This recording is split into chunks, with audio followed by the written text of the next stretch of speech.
This past Thanksgiving, just a few days ago actually, at our family Thanksgiving gathering, we had several table games going for family members in various parts of the house. My grandchildren asked me to play the game of life with them. Are you familiar with that game? Here's a picture of the game board and some of the pieces and cards that go with it. It's kind of like Monopoly, except that you are put in real life scenarios in this game. You marry and have children, you select a career, you buy a house, and then you earn income as you make your way around the board until you get to the retirement center there at the, I've got this backwards only. Oh, don't have it on.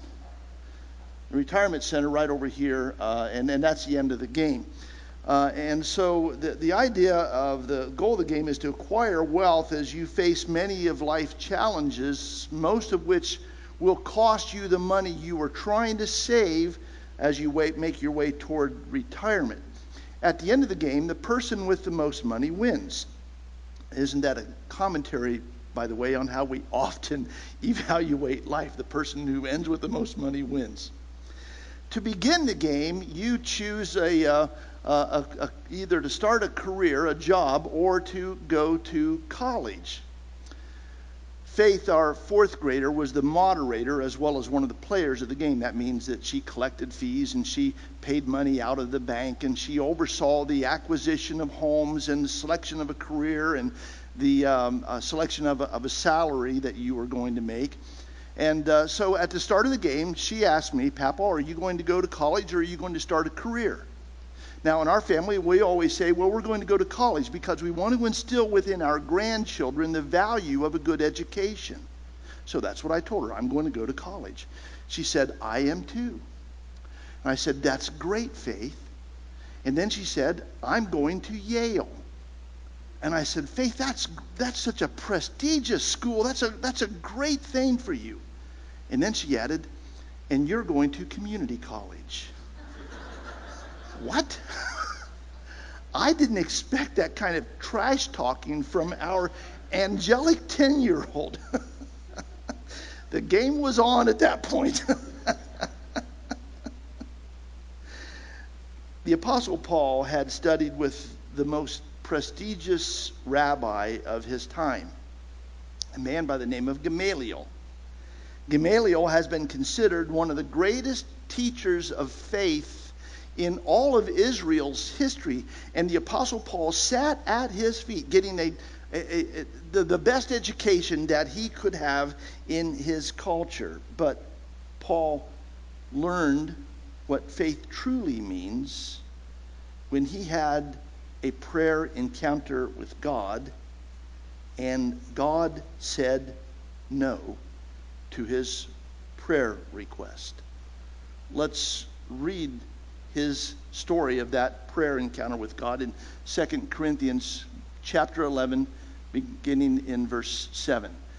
"Because of the surpassing great revelations I received, in order to keep me from becoming conceited, I was given a thorn in my flesh, a messenger of Satan to torment me. 3 times I pleaded with the Lord to take it away from me, but he said to me, 'My grace is sufficient for you, for my power is made perfect in weakness. Therefore, I will boast all the more gladly about my weaknesses, so that Christ's power may rest on me. That is why, for Christ's sake, I delight in weaknesses, in insults, in hardships, in persecutions, in difficulties. For when I am weak, then I am strong.'" Paul refers in this passage to something that was troubling him, which he called a thorn in the flesh. He said it was tormenting him as if it had been sent into his life by Satan himself. Satan did do that to Job, as you may remember when we studied Job's life a couple of months ago. And he could have been the source of Paul's ailment too. What was it that was his thorn in the flesh? It sounds like it was some kind of a physical condition because Paul said it was in his flesh. Maybe it was painful. It was at least debilitating. In his letter to the Christians in the city of Galatia, in chapter 6, Paul told them that he had on his body the marks of Jesus, referring to some physical scarring that was probably the result of some of the persecution that he had suffered. In that same chapter, he pointed out that when he wrote this letter to them, he wrote with large letters. Why would he have to do that? Many think that Paul's thorn in the flesh was terrible eyesight, perhaps the result of being hit in the head the one time that he was stoned, or maybe a portion of the whip slashing across his eyes in one of the many times that he was beaten, or maybe his failing eyesight was a result of the blinding light he saw at his conversion. The scriptures tell us that he was without sight for 3 days when that happened. In Galatians chapter 4, Paul testified to the great love the Christians in that city had for him. He wrote, "If you could, you would have torn your eyes out and given them to me." Now that's an odd thing to say, isn't it? Unless Paul's debilitating ailment was failing eyesight. It could have been some chronic pain that he encountered from one of the many beatings he'd received, some injury which had not been treated sufficiently, had not healed, and maybe had crippled him or at least left him in chronic pain, therefore limiting his abilities.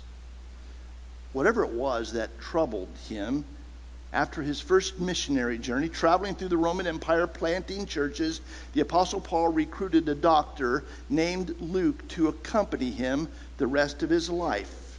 He was in such pain or having such physical difficulty. It would have made perfect sense for God to heal that ailment, don't you think? For God to put his number one church planter back in prime physical condition so that he can continue this most important work. But for reasons of his own, God didn't do that. And instead, God used Paul's unfulfilled prayer request to teach us about faith, to teach us how to trust him when he says no. And he will. God will refuse some of our most ardent prayer requests. He will not always bless us the way that we think he should. We will sometimes be disappointed with God. But that doesn't mean we stop trusting him. When God says no, it challenges our expectations of what Christianity ought to mean to us are often unrealistic. If, for instance, we expect that because we are faithful to God, that he will reward us with our greatest wishes, we have an unrealistic faith. Many are misled by biblical promises, or rather the way that biblical promises are interpreted, to make it sound as if God will give us all that we want and more. For example, in Psalm 37:4, we read, "Take delight in the Lord, and he will give you the desires of your heart." That's what I call coffee cup theology. Do you know what that is? It's when people take a verse or a part of a verse and they put it on a coffee cup or a t-shirt or a wall plaque. But it's without its context. And so in a standalone statement like that, it sounds like something that the context tells us it is not saying.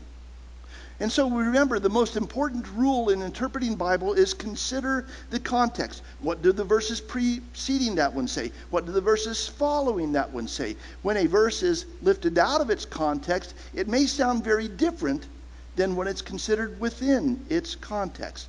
Let's look at the context of this verse. It starts in verse 1 of that chapter. "Do not fret because of those who are evil." This is given for those of God's people who will suffer mistreatment at the hands of others. It is a promise that righteousness will prevail. God will intervene. We have nothing to worry about. Let's leave it in God's hands. He will take care of our problems. We see that further as we pursue the context yet more in verses 5 and 6. Commit your way to the Lord, trust in him, and he will do this. He will make your righteous reward shine like the dawn, your vindication like the noonday sun. God will make righteousness prevail. God will vindicate you if you have been mistreated. Don't fret because of those who are evil. Leave things in God's hands. We see this further as we proceed on in verses 7 through 9. Do not fret when people succeed in their ways, when they carry out their wicked schemes. Refrain from anger and turn from wrath. Do not fret, it leads only to evil. For those who are evil will be destroyed, but those who hope in the Lord will inherit the land. Further on in verses 12 and 13, we read, the wicked plot against the righteous, but the Lord laughs at the wicked, for he knows their day is coming. And in verse 17, the power of the wicked will be broken, but the Lord upholds the righteous. Now let's consider, again, verse 4 in the context of all those verses we just read. Take delight in the Lord, and he will give you the desires of your heart. This is God's promise to eventually set things right. This is not a promise of unimaginable wealth because that's what we wish, or a terrific amount of possessions because that's what our heart's desire for ourselves is. It's not even a promise that we will live a trouble-free life. This verse does not make God a genie in the bottle who, when he is summoned, will grant us our three greatest wishes. But that's how we could interpret that verse if we looked at it as a standalone verse. The point that I'm making in this little demonstration is that God does not promise us every desire of our hearts. He will say no to some of those desires, and that will challenge our expectations of God. It might challenge our expectations because our will does not always align with his will. No one was more faithful to God than the Apostle Paul. He gave up his entire life to serve God. He sacrificed all those things that we hold dear, home and family, a lucrative career, safety, health, and in the end, his very life. How did God reward him for making such sacrifices in order to dedicate his life to building the kingdom of God? Not as we might think. In fact, in the previous chapter to our study for this morning, the Apostle Paul lists many of the things that he suffered after he began to follow Jesus. We read part of that list in 2 Corinthians 11, beginning in verse 23. I have been in prison frequently, been flogged severely, and been exposed to death again and again. 5 times I received from the Jews 39 lashes. 3 times I was beaten with rods. Once I was pelted with stones. 3 times I was shipwrecked. I spent a day and night in the open sea. I have been it's supposed to be danger from bandits, in danger from my fellow Jews, and in danger from Gentiles, and the list goes on and on. We get the point. And then, despite all of this suffering, when Paul made the simple request for healing from whatever physical ailment he was suffering, God said no. He had different plans for Paul's life. Sometimes God says no to us. And it will cause one of two things to happen. It will either cause us to turn away from God and give up because he doesn't meet our expectations, or it will cause us to formulate our ideologies, our beliefs, and our convictions and align them with his. It will help us to consider the higher priorities than our own earthly desires. God gave Paul a reason for saying no and not healing him. We saw that in verse 9. He said to me, my grace is sufficient for you, for my power is made perfect in weakness. I wonder when Paul heard that answer from God if it sounded lame to his ears. You mean, God, that you are refusing to grant my request in order to teach me more about grace? Do you mean, God, that you want me to struggle in pain so that you can be glorified? Can't we have it both ways? Can't you heal me and then be glorified by doing this great miracle in my life? However it was that Paul tried to reason with God, he attempted to reason with him on 3 different occasions, but God's answer never changed. But Paul didn't give up his faith. In fact, he embraced it more tightly. He wrote, I'm happy to suffer if it glorifies God. I will treasure my weaknesses if they amplify Christ's power. It's easy to trust God when the blessings flow. But the people I admire most are those who trust him and continue to serve him when he says no. One of those people is our daughter, Jocelyn. I've asked her to come and share her story with you this morning.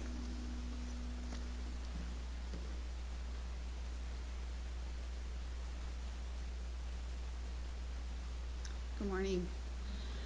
So I grew up, of course, in a household that stressed the importance of religion. Very early on in our lives, we would sit down in the evening and we would sit around each other and have a daily devotion. And someone would have to read something from one of the devotions of that day. And we would all get quizzed questions at the end to make sure us kids were paying attention and stress that it was important for us to put our faith first. When we went on vacation and we were missing a Sunday church, we always made sure that we were attending church somewhere else. So if we missed a Sunday here, we were at a Sunday wherever that location might be that we were on vacation. I knew what we were supposed to believe in as little kids and as a child, but I was that typical PK kid that had to figure it all out for myself. I tested the waters probably a little bit more than my parents would have liked, but I needed to do what it was for me. I needed to figure out what the belief was for me. So when I was in college, I visited different schools, different churches, different religions, just to see what else was out there. And in the end, I came back to my home church, and it was during that time is when I got baptized. You know, just like some of you that have children or probably even imagined, my parents prayed when I was much younger for me to get baptized, but it was the same mentality. I had to figure it out for myself. I had to figure out my belief. And so I did that in college, and it made that experience of being baptized far more meaningful than it would have if I would have done it when I was like 8 years old. So it wasn't really during those years of my 20s, early 20s, it wasn't that deep into my faith, and it wasn't until later in life, or maybe even into my early 30s, that started to change for me. And it was around the time when I got married. Several years after Mark and I got married, we decided that it was time that we would have a child. I practiced this, and I said I wasn't going to cry.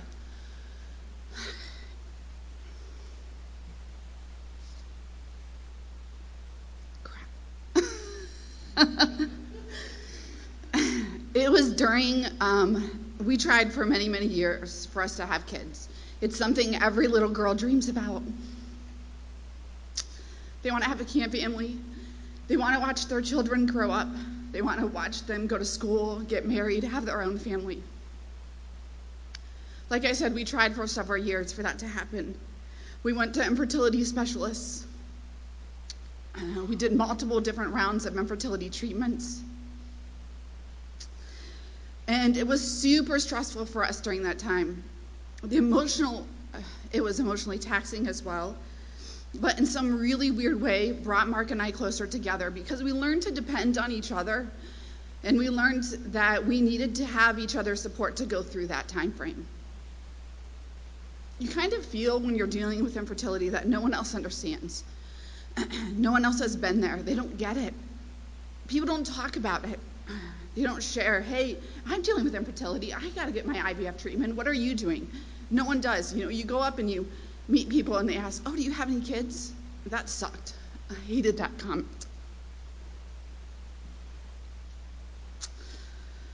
I began to blog during that time frame, and I used kind of the blogging as a way for me to let out my emotions, and also found ways that people would reach back out to me through social media. Hey, I saw your blog. I'm dealing with this too. It's so nice to have someone else that you can share that emotional support with, because they were going through those same steps.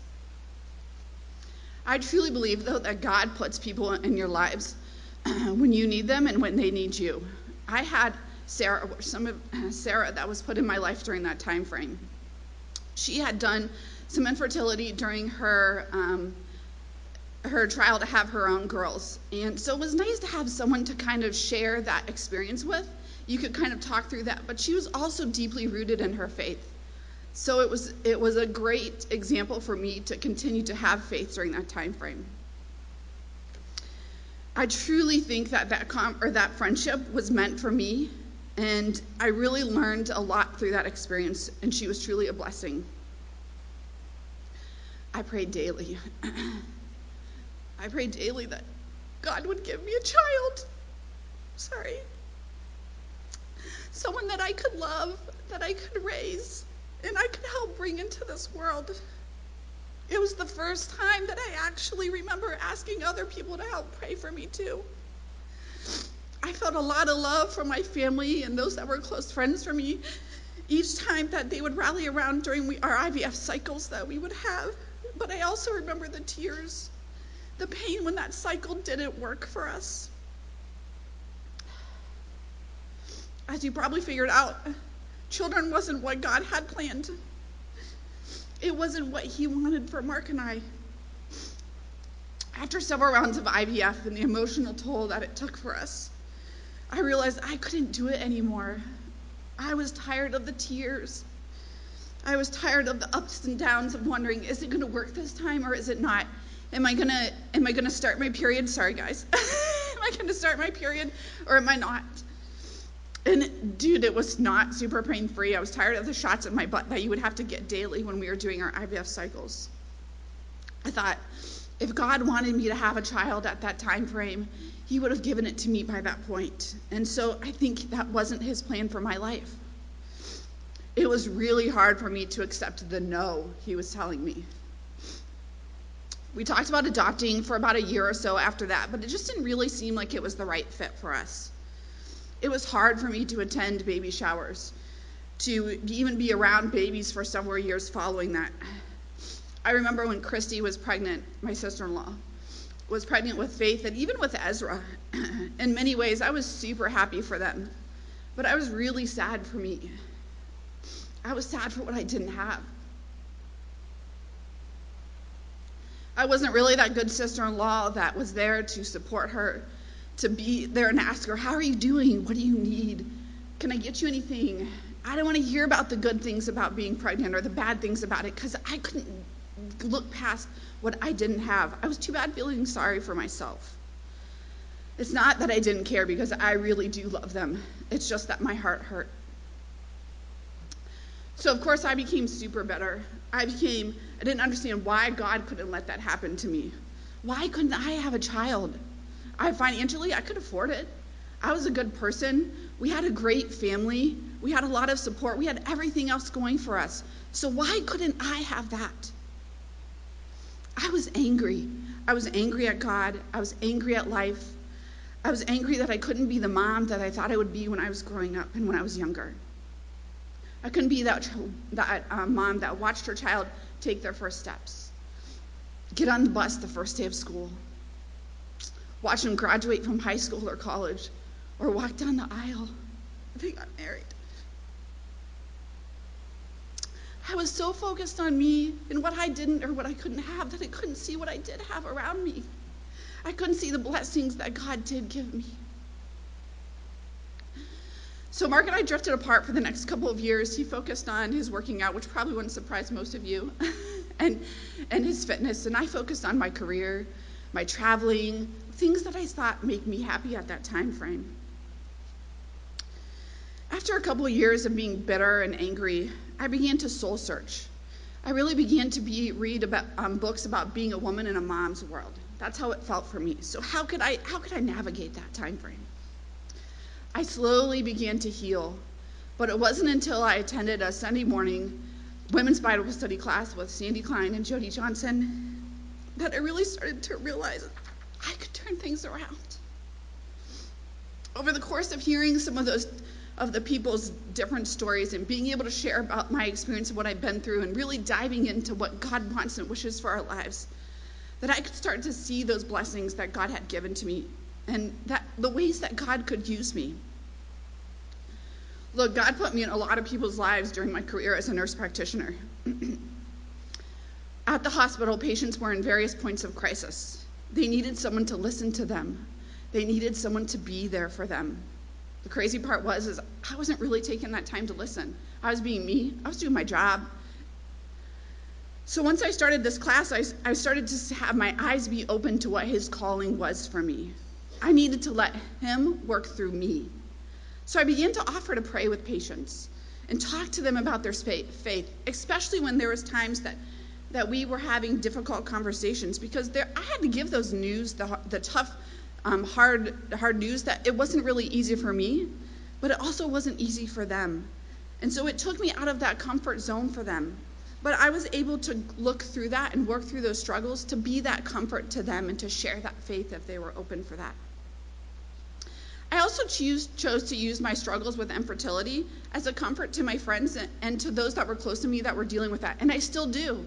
There would be times that people will just kind of happen to spill this with me, and it's nice to be able to have somebody that understands what it's like and what it's going through. I use that no as a way to witness.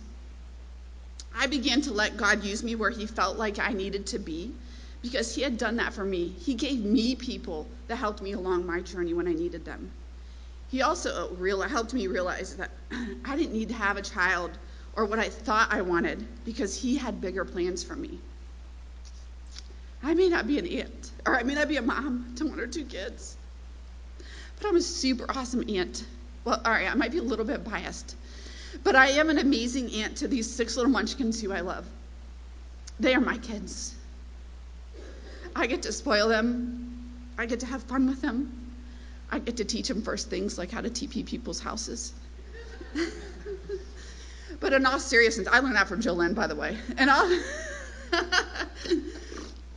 In all seriousness, I get to be a different kind of example to them. I realized I needed to step up. They're watching me, and they still are. It doesn't take just their parents to raise them. And look, Luke and Christy and Derek and Caitlin do a really great job. But it takes an army of people to surround them, to be different kinds of examples to them, and have different impacts on their lives. So I'm thankful for this opportunity that I have to be with these kids, to be an important part of their life. In the years since, God has continued to bless me in ways I never would have imagined. He has given me the opportunity to speak in front of hundreds of people at a time, to testify at the State House, to be a leader for nurse practitioners in the state of Ohio. These are things I never would have thought I could do or would have imagined that I would have been given the opportunity. But God opened those doors for me. And I think that goes back to having faith. I may not have got what I thought that I wanted or what I thought that I needed, but I got much more than I ever thought that I could have. God had different plans for me, and he still does. Sometimes it's just allowing God to work through your life. You may have this feeling like I need to text somebody, or I need to call somebody, or send them a letter, or stop by their house and see how they're doing. Do those things. People did those for me when I was going through that time, and they didn't even realize the impact that it makes on their life. And I'm telling you, it is beyond what you would imagine. Listen to what he's telling you to do, and have faith. Have faith that when he knows what's happening with your life, and he's making plans for you, they may not be the plans that you think that you want or that you think that you need, but they could be far greater than you think they ever could imagine. Look, I'm pretty sad sometimes, and my heart still aches. Obviously, I'm tearing up just talking about the fact of a child. But I'm telling you, I'm pretty excited about where God is going to take me in the future. And I'm anxious to see what those plans might be. And even though I might try to take the reins every once in a while, I need to realize it's important for me to remember that he's in control. In the meantime, I'll continue to take advantage of the opportunities that he gives to me and the blessings I have around me, and have faith.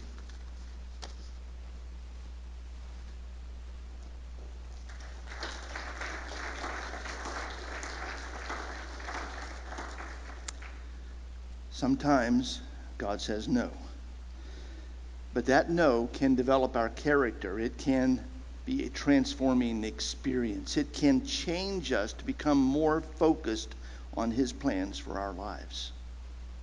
Sometimes God answers our prayer, you see, not by eliminating the problem, but by changing the person. We might pray for the removal of an obstacle, but instead, God gives us the ability to overcome it. We might pray for the exemption from some pain, but instead, God grants us the power to continue enduring it. We might pray for the desires of our heart, but instead, God changes our heart's desire. And how much better it is. How much better it is that instead of obtaining what we want, we become the person God intends us to be. I've often counseled and prayed with friends who were struggling through some difficult times, suffering some pain. And I have watched them rise to a level of strength that was not their own. God answered my prayers for them in ways that I had not expected. He said to them, "My power is made perfect in your weakness, so experience more of my power." You see, it may be your weakness and not your strength, your failure and not your success, which God uses to do the greater work. Charles Coulson was highly successful as a lawyer and political leader, but his involvement in the Watergate scandal in 1972 stripped all of that away from him. He went to prison.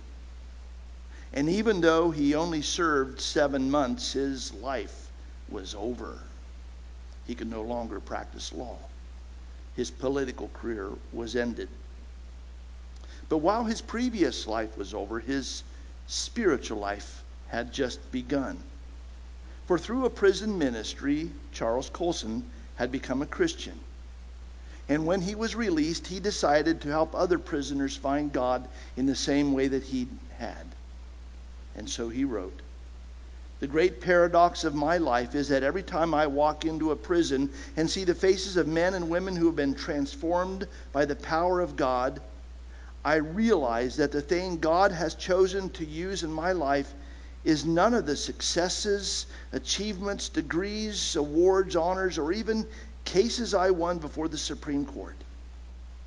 What God is using in my life to touch the lives of thousands is the fact that I was a convict and went to prison. That was my greatest defeat. The only thing I didn't succeed in. But it was the one thing God used for glory. My grace is all you need," God told Paul. And so he tells us.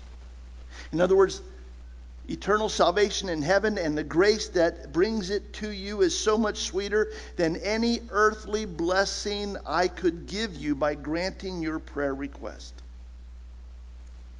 Is God's grace sufficient for you? Is it enough? Sadly, some Christians, if they were honest, would answer no.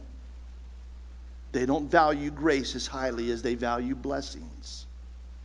They might pray, "Your grace is great, God, but what I really want is for you to grant this prayer request of mine." Do you see what a worldly perspective that is? The here and now is more important to that person than the hereafter. How about with you? Is God's grace enough? He offers that grace this morning. He offers you the opportunity to come into a relationship with Him that is perfect, despite the fact that you and I are not. He offers you the opportunity to have a home in heaven in which life will be perfect for us. But we may have to endure a lot of imperfection in this world before that one comes. His offer is through grace, an undeserved gift that He offers us.